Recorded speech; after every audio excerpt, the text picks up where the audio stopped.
Assalamualaikum warahmatullahi wabarakatuh. Pada kesempatan kali ini, saya akan memaparkan hasil artikel membahas mengenai pemanfaatan teknologi informasi dan komunikasi. Sebelumnya, perkenalkan nama saya Siti Sumayandi dengan NIM H.20103880 dari kelas PGSD reguler 6A. Lalu di sini ada nama penulisnya dari Sodik Ansori, situsnya dari Google Scholar.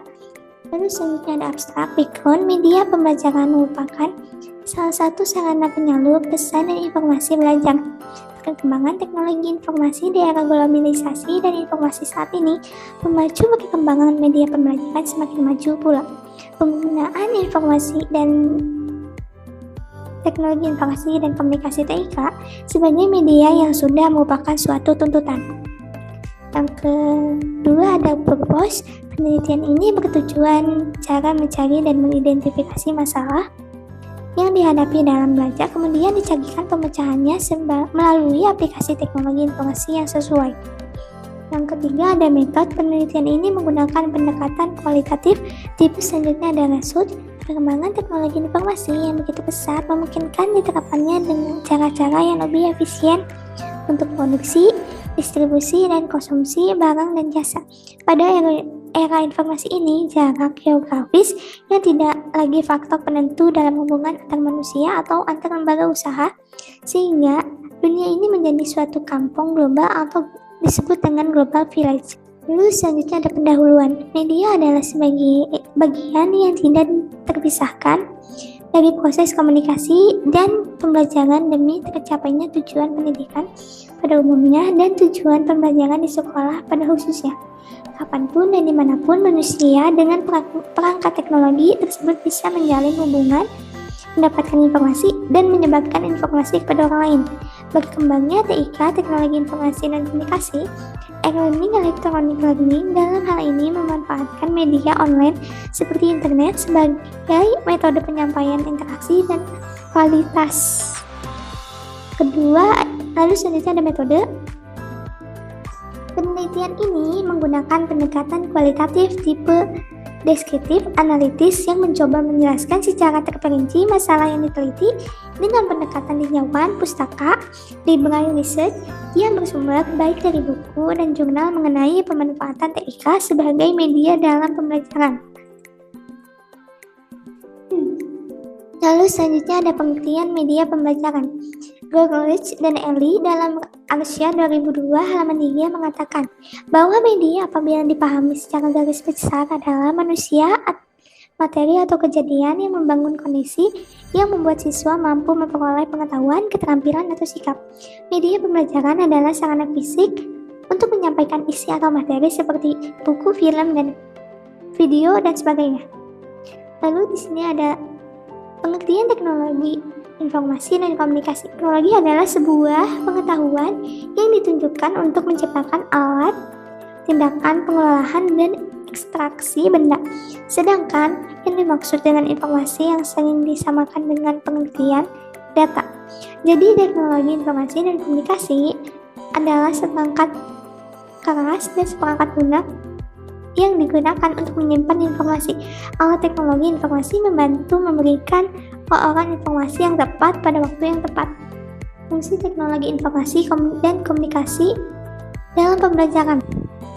Lalu selanjutnya ada faktor-faktor teknologi informasi dan komunikasi. Teknologi informasi dan komunikasi yang merupakan bahan pokok dari e-learning itu sendiri berperan dalam menciptakan pelayanan yang cepat, akurat, teratur, akuntabel, dan terpercaya. Dalam merangka pencapaian tujuan tersebut, maka ada beberapa faktor yang mempengaruhi teknologi informasi, yaitu yang pertama ada infrastruktur, yang kedua sumber daya manusia, yang ketiga kebijakan, yang keempat finansial, yang kelima konten dan aplikasi. Lalu selanjutnya ada pengertian dari teknologi e-learning.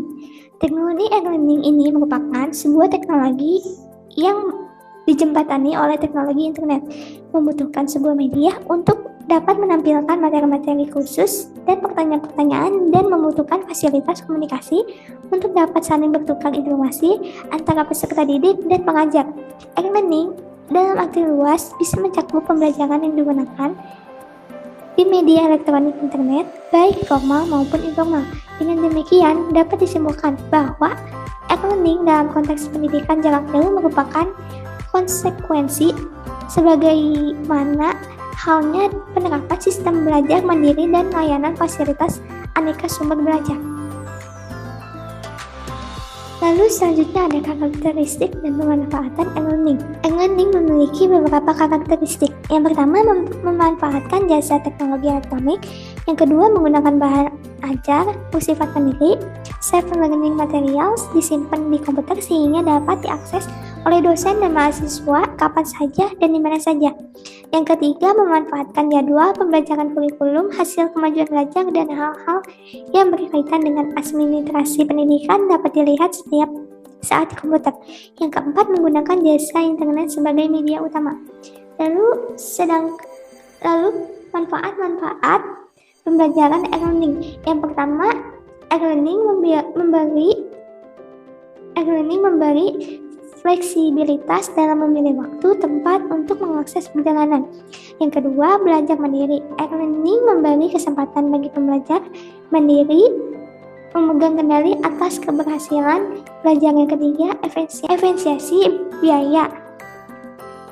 E-learning memberi efisiensi biaya bagi administrasi penyelenggara, efisiensi penyedia sarana dan fasilitas fisik untuk belajar, dan efisiensi biaya bagi pembelajaran, biaya transportasi, dan akomodasi. Yang keempat, dengan e-learning dapat menjalin komunikasi sehingga banyak hal yang dapat mereka ketahui. Selanjutnya ada pemanfaatan teknologi informasi dan komunikasi dalam media pembelajaran. Menurut Robinson Situmorang 2013-17, pemanfaatan teknologi informasi dan komunikasi (TIK) pada masa pengembangannya dikenal dengan sebutan media komputer yang digunakan sebagai media pembelajaran baik bersifat offline maupun online. Oleh karena itu, kehadiran TIK sebagai media pembelajaran banyak membantu guru pendidik dalam berbagai hal. Yang A, pembelajaran media lebih menarik dan interaktif. Yang B, pembelajaran menjadi lebih konkret dan nyata. Yang C, pengelolaan pembelajaran lebih efektif dan efisien. Yang D, mendorong siswa lebih belajar mandiri. Yang E, meningkatkan kualitas pembelajaran. Yang F, proses pembelajaran dapat dilakukan di mana dan kapan saja. Yang G, menimbulkan sikap positif siswa terhadap proses pembelajaran. Lalu yang terakhir ada kesimpulan.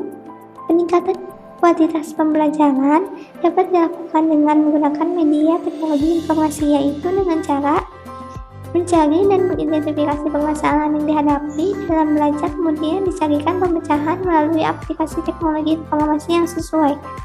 Upaya pemecahan permasalahan pendidikan, terutama masalah yang berhubungan dengan kualitas pembelajaran, dapat ditempuh dengan cara menggunakan berbagai sumber belajar dan penggunaan media pembelajaran yang berfungsi sebagai alat bantu dalam meningkatkan kadar hasil belajar peserta didik. Sekian pemaparan saya yang bisa saya sampaikan. Mohon maaf ada salah kata. Wassalamualaikum warahmatullahi wabarakatuh.